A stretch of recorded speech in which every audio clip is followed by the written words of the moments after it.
રાજકોટ જિલ્લાના ધોરાજી પંથકમાં આજે હનુમાન જયંતિ નિમિત્તે ભક્તિભાવની અનોખી ઉજવણી જોવા મળી। શહેરના તમામ મંદિરોમાં ભક્તોની ભીડ ઉમટી પડી હતી। મહાઆરતી અને મહાપ્રસાદનો લાભ લેવા હજારો ભક્તો ઉપસ્થિત રહ્યા। ધોરાજીના જેતપુર રોડ પર આવેલ પૌરાણિક હનુમાનવાડી મંદિર ખાતે વિશેષ ધાર્મિક કાર્યક્રમો યોજવામાં આવ્યા। સ્થાનિક કાર્યકર્તાઓ, દાતાઓ અને ભક્તો દ્વારા મહાઆરતી બાદ મહાપ્રસાદ અને ભંડારાનું આયોજન કરવામાં આવ્યું। હનુમાનવાડી વિસ્તાર ભક્તોથી છલોછલ ભરાઈ ગયો। સખી મંડળની બહેનો સેવાકીય પ્રવૃત્તિઓમાં તનતોડ પરિશ્રમ કરી રહી હતી, ત્યારે ભક્તોએ દર્શન કરી ધન્યતા અનુભવી અને મનોકામનાઓ પૂર્ણ થવાની આશા સાથે પ્રસાદ ગ્રહણ કર્યો।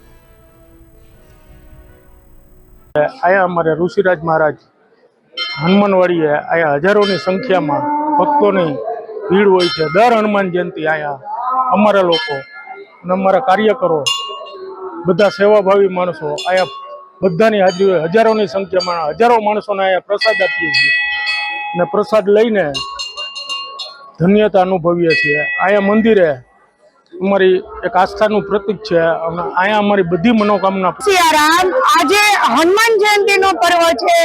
તમામ હરિભક્તો ઉત્સાહપૂર્વક અહીંયા આવે છે, પ્રસાદ લે છે અને સર્વની હનુમાનજી મહારાજ મનોકામના પૂર્ણ કરે છે। બોલો બજરંગ બલી મહારાજની